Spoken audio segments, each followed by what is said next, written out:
Então agora a gente vai entrar na área que eu também amo, porque é a minha área, né? É a área que eu tenho uma paixão muito grande, que é desenvolvimento urbano, que é onde engloba tudo, né? Então, para a gente se desenvolver enquanto sociedade, a gente precisa ter um bom desenvolvimento urbano. A gente precisa ter equipamentos públicos, a gente precisa ter hospitais, precisa ter escolas, precisa ter UBS, precisa ter ciclovias, precisa ter ônibus, e para isso a gente precisa planejar o nosso território, a gente precisa planejar a nossa cidade, né? E aqui a gente está pegando ferramentas que, enquanto estagiário, eu vi uma grande necessidade na nossa prefeitura de Campo Limpo Paulista. Quando eu atuei na Secretaria de Obras, eu vi que existe uma grande necessidade de ter algumas ferramentas para a nossa transformação, para o início, pelo menos, da transformação do desenvolvimento urbano da nossa cidade. Tá? Então, um dos nossos objetivos vai ser a criação da lei que institui o Código de Obras Públicas e Particulares, porque hoje nossa cidade não tem um Código de Obras Públicas e Particulares. E para os profissionais, para os engenheiros, arquitetos, agrônomos, tecnólogos, técnicos, nós ficamos muito à mercê da interpretação da lei que cada técnico faz. Então, quando você tem um Código de Obras, você facilita muito o processo de aprovação e o processo de tramitação do processo, né? Do processo de aprovação da construção de uma casa, de um prédio, de um galpão comercial, de um galpão industrial. Então, quando a gente tem o Código de Obras, facilita muito a entrega dos documentos, a entrega de projetos, a entrega de todas as normas, a questão técnica para aprovação de um processo, para aprovação de um projeto aqui no município, que hoje nós não temos. Nós temos leis que elas são picotadas, você tem que buscar em um quadro ali, um quadro lá, você tem que buscar uma legislação aqui, e legislação que por vezes está desatualizada dentro do site da prefeitura. Então, a gente precisa ter um Código de Obras que facilite o entendimento, que facilite a interpretação, que facilite a padronização dos índices urbanísticos, das condições construtivas do município, né? Porque hoje os nossos técnicos ficam muito desorientados quanto às legislações. Então, a gente precisa muito desse Código de Obras para que a gente consiga ter linha de raciocínio unificada. Tá? Então, para os meus amigos de profissão, a gente sim pretende instituir o Código de Obras para facilitar o nosso entendimento em relação à aprovação de projetos. Tá bom? Bom, a gente também tem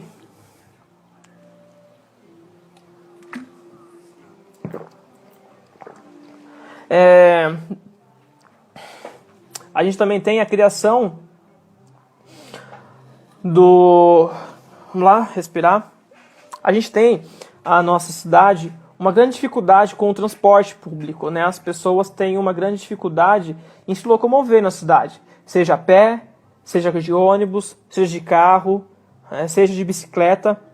E isso a gente precisa começar a melhorar através de uma única lei, que até hoje não foi apresentada por nenhum vereador e, portanto, nós estamos perdendo recursos e verbas na nossa cidade, que é o Plano Municipal de Acessibilidade e Mobilidade Urbana.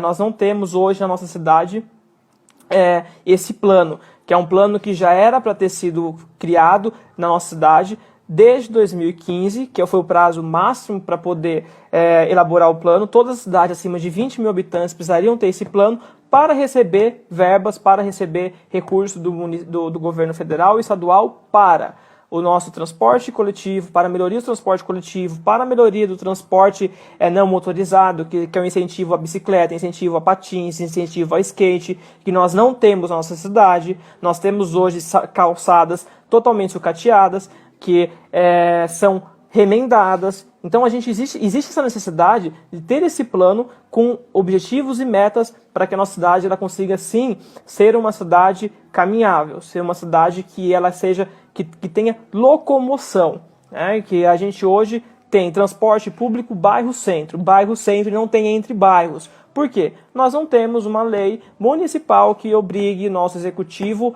a trabalhar para o desenvolvimento do transporte coletivo entre bairros, entre outras regiões, né? Então, por isso, a gente fica à mercê das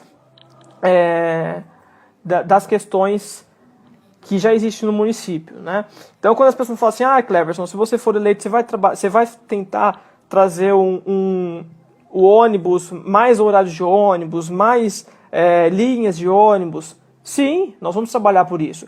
Em duas frentes. A primeira, analisando o contrato da Rápido Luxo, é uma coisa que eu já analisei o contrato da Rápido Luxo e vi que depende unicamente, exclusivamente do Poder Executivo solicitar a implantação de novas linhas, o Poder Executivo, no caso, o prefeito, a implantação de novas linhas de ônibus, a implantação e manutenção de novos pontos de ônibus, né? Então, se a gente analisa o contrato e cobra, as coisas funcionam, né? E também a gente precisa ter lei, mecanismo legal, para que a gente consiga fazer com que o nosso Poder Executivo, o nosso prefeito e as empresas que atuarem aqui na cidade terem obrigação legal e jurídica para que isso funcione. Então, uma delas é a criação do Plano Municipal de Acessibilidade e Mobilidade Urbana, que foi uma das bandeiras que eu levantei em 2016, ainda em 2016, até agora não foi tirado do papel, né? Então a gente precisa ter esse plano para que a gente possa ter ciclovias na cidade, né? As pessoas pedindo, bem que a gente poderia ter uma rota turística na região do Porcado, na região da Figueira Branca, seria lindo e maravilhoso a gente ter uma ciclovia naquele trecho. Realmente a gente precisaria, só que para isso a gente tem que ter instrumento legal, e o instrumento legal seria esse plano de acessibilidade e mobilidade, e também fazer com que os nossos prédios públicos, os nossos prédios particulares, inclusive a nossa cidade, ela seja acessível para todas as pessoas que têm dificuldade de se locomover. E isso só será validado, só será de fato aplicado quando a gente tiver o nosso plano municipal de acessibilidade, né? Hoje a gente vê rampas, a gente vê calçadas que são totalmente inacessíveis. Fazem rampas de acesso para pessoas que usam cadeira de rodas totalmente fora dos padrões da legislação, totalmente fora dos padrões normativos, né? Tem rampa de acesso que, se a pessoa que está usando cadeira de roda não tomar cuidado, ela trupica e cai para frente, né? Então, hoje, esse desleixo, esse descaso em relação ao desenvolvimento da acessibilidade do nosso município, ele é muito visível em qualquer lugar onde a gente vai.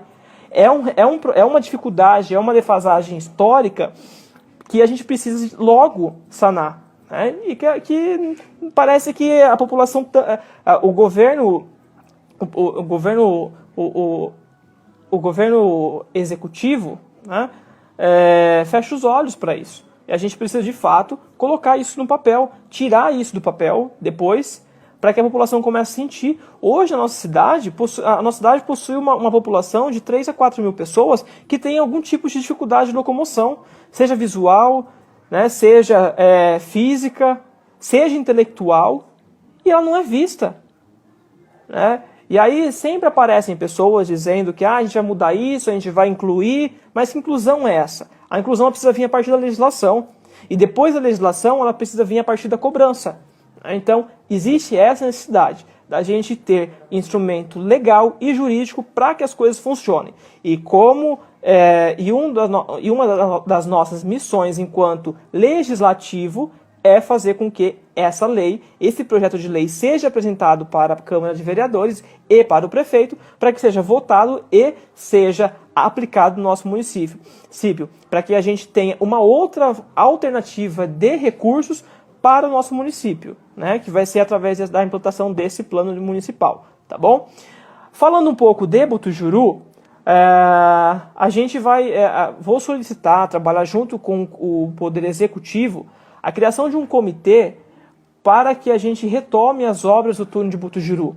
Porque a partir do momento que a gente retomar as obras do túnel de Butujuru e, de fato, essas obras elas serem finalizadas, a gente, de fato, vai conseguir cobrar da nossa Rápido Luxo um terminal rodoviário, um terminal municipal no distrito de Butujuru.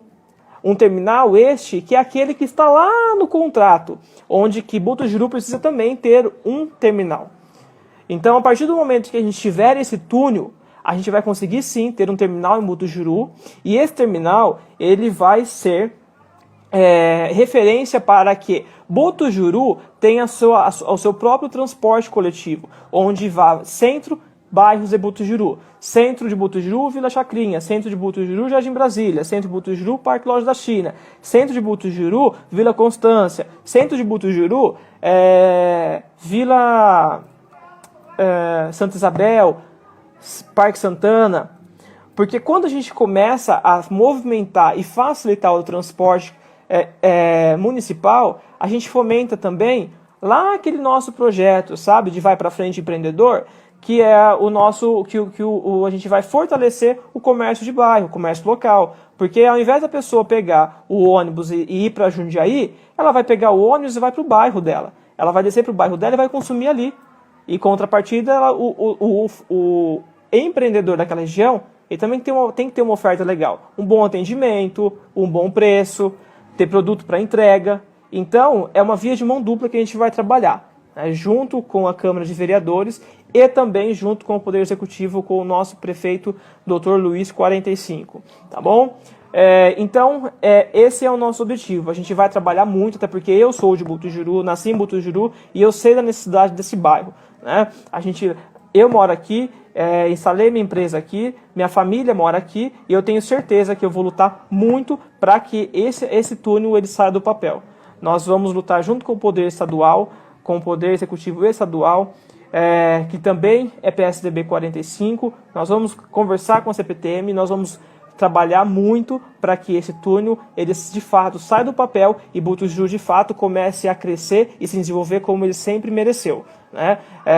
A gente sempre foi muito subestimado aqui, então esse é o momento da gente começar a acordar e entender que a gente precisa de um representante, e esse representante precisa ser um representante que de fato mora aqui, que tenha uma vida aqui, que tenha uma família aqui, tenha uma história aqui, né? Então, eu me coloco à disposição do município e da nossa região, que inclusive Botucatu ele é chamado de distrito, mas não é distrito, porque não tem legislação municipal que fale que Botucatu é distrito. Então, até nisso nós somos subestimados, até nisso nós somos chacoteados, que é o fato da gente falar que nós somos distrito e nós não somos, nós não temos lei municipal que fale de fato que nós somos distrito. Então nós precisamos sim reconhecer o nosso potencial. Nós somos uma região com mais de 20 mil habitantes, nós precisamos sim fazer com que a nossa região cresça, se desenvolva e ela deixe de ser subestimada, tá bom? E para isso a gente vai depender apenas de você que está aí assistindo, que você precisa acreditar em quem mora aqui e quem tem potencial de desenvolver esse bairro, né? E por consequência toda a cidade, tá bom? Bom, e falando da regularização, isso daí é meu sonho, né? Eu estando em qualquer esfera, vou lutar muito para que isso aconteça, né? Tirar um parque municipal na cidade. A gente precisa de fato ter um parque municipal aqui no município, que é uma coisa que a gente não tem, né? A gente não tem um espaço para a família, a gente não tem um espaço para o jovem. Então, dentro desse, pegando a linha da educação, quando eu fui estagiário na prefeitura, na Secretaria de Obras, eu elaborei um projeto para o município onde a gente colocaria em prática um parque ecológico no município, né? Um parque ecológico onde a gente teria trilha sensorial, que a criança, o adolescente, ele fosse até lá e passasse por uma trilha onde ele ia pisar na água, na lama, na pedra, e ele teria experimentar sensações no seu corpo. A gente teria também nesse espaço um espaço para acampamento, um espaço para piquenique.